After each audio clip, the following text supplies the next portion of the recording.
भारत का भूगोल। Geography of India. सामान्य परिचय। भारत किस गोलार्ध में अवस्थित है? भारत उत्तरी पूर्वी गोलार्ध में अवस्थित है। क्षेत्रफल की दृष्टि से भारत का विश्व में कौन सा स्थान है? क्षेत्रफल की दृष्टि से भारत का विश्व में 7वां स्थान है। भारतीय भूभाग का विस्तार पूर्व से पश्चिम 2933 किलोमीटर तथा उत्तर से दक्षिण 3214 किलोमीटर है। भारत का क्षेत्रफल विश्व के कुल क्षेत्रफल का 2.4% है। भारत का अक्षांशीय विस्तार 8 डिग्री 4 मिनट उत्तरी अक्षांश से 37 डिग्री 6 मिनट उत्तरी अक्षांश के मध्य है। देशांतर रेखाएं समय एवं अवस्थिति को निर्धारित करती है। कर्क रेखा भारत के कितने राज्यों से होकर गुजरती है? 8 राज्य से होकर गुजरती है। पहला गुजरात, राजस्थान, मध्य प्रदेश, छत्तीसगढ़, झारखंड, पश्चिम बंगाल, त्रिपुरा, मिजोरम। भारत को लगभग 2 बराबर भागों में कौन सा अक्षांश विभाजित करता है? तो 23.5 डिग्री उत्तरी अक्षांश भारत को लगभग 2 बराबर भागों में विभाजित करती है। भारत के सबसे पश्चिमी बिंदु गौरमोता जो गुजरात तथा पूर्वी बिंदु कुवेथू अरुणाचल प्रदेश के मध्य सूर्योदय एवं सूर्यास्त में लगभग कितने घंटे का अंतर है? 2 घंटे का अंतर है। भारतीय मानक समय रेखा 82.5 डिग्री किस शहर से होकर गुजरती है? तो प्रयागराज के निकट मिर्जापुर से। भारतीय मानक समय एवं ग्रीनविच माध्य समय में कितने घंटे का अंतर होता है? 5.5 घंटे का अंतर होता है। देश के चतुर्दिक अंतिम सीमा बिंदु।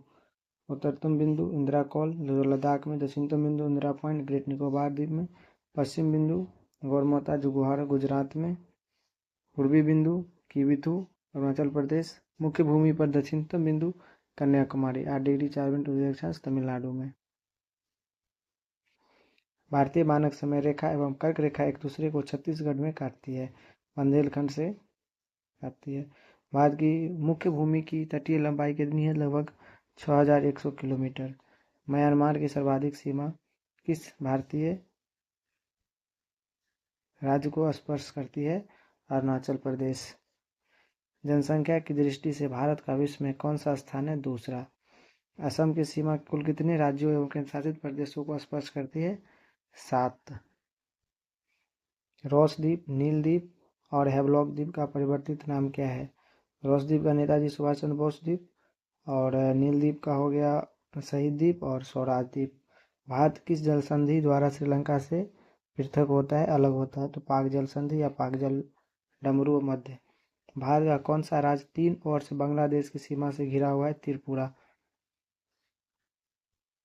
भारत के महत्वपूर्ण चैनल 9 डिग्री चैनल लक्षद्वीप और मिनिकॉय के मध्य, 8 डिग्री चैनल मालदीव और मिनिकॉय के मध्य, ग्रेट या महान चैनल सुमात्रा इंडोनेशिया और निकोबार के मध्य, पाक स्ट्रेट या जल डमरू मध्य भारत और श्रीलंका के मध्य, महिम क्रीक निवेशिका एक पतली सी निवेशिका जो मुंबई, कच्छ की खाड़ी पश्चिमी गुजरात, खंभात की खाड़ी पूर्वी गुजरात, नर्मदा ताप्ती का मुहाना, लक्षद्वीप सागर लक्षद्वीप और मलाबार तट के मध्य, मन्नार की खाड़ी दक्षिण पश्चिम तमिलनाडु और श्रीलंका के मध्य, कोको स्ट्रेट कोको द्वीप और उत्तरी अंडमान के मध्य,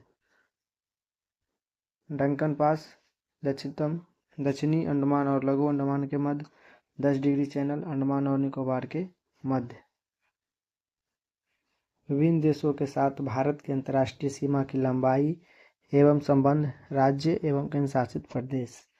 देश, लंबाई, सीमा और सीमा से संबंधित भारतीय केंद्र शासित प्रदेश और उनकी संख्या।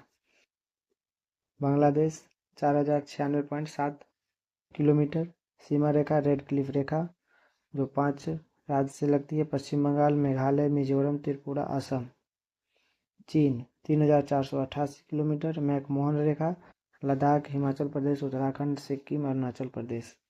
पाकिस्तान 3323 किलोमीटर। रेड क्लिफ रेखा 5 इसमें भी है, गुजरात, राजस्थान, पंजाब, जम्मू कश्मीर, लद्दाख। नेपाल 1751। उत्तर प्रदेश, बिहार, पश्चिम बंगाल, सिक्किम, उत्तराखंड। म्यांमार 1643। अरुणाचल प्रदेश, नागालैंड, मिजोरम, मणिपुर। भूटान 699। पश्चिम बंगाल, सिक्किम, अरुणाचल प्रदेश, असम। अफगानिस्तान 106। डुरंड रेखा एक लद्दाख से लगती है। मैकमोहन रेखा अंग्रेजों के शासन के दौरान भारत व चीन के मध्य उत्तर पूर्व में यह सीमा रेखा 27 अप्रैल 1914 को निर्धारित की गई थी, जिसे मैकमोहन रेखा कहा गया। इसका नामकरण सर हेनरी मैकमोहन के नाम पर किया गया। वर्ष 1914 में हुई शिमला समझौते में इस दोनों देशों ने सीमा रेखा के रूप में स्वीकार किया था। रेड क्लिफ रेखा विभाजन के पश्चात 17 अगस्त 1947 को भारत व पाकिस्तान के मध्य निर्धारित की गई सीमा रेड क्लिफ रेखा के नाम से जानी जाती है। इस रेखा का निर्धारण बॉर्डर कमीशन द्वारा किया गया था। इस कमीशन के अध्यक्ष सर सिरिल रेडक्लिफ थे। इन्हीं के नाम पर इस सीमा का नाम रेड क्लिफ रेखा रखा गया था। काराकोरम श्रेणी को उच्च एशिया की रीढ़ के नाम से भी जाना जाता है।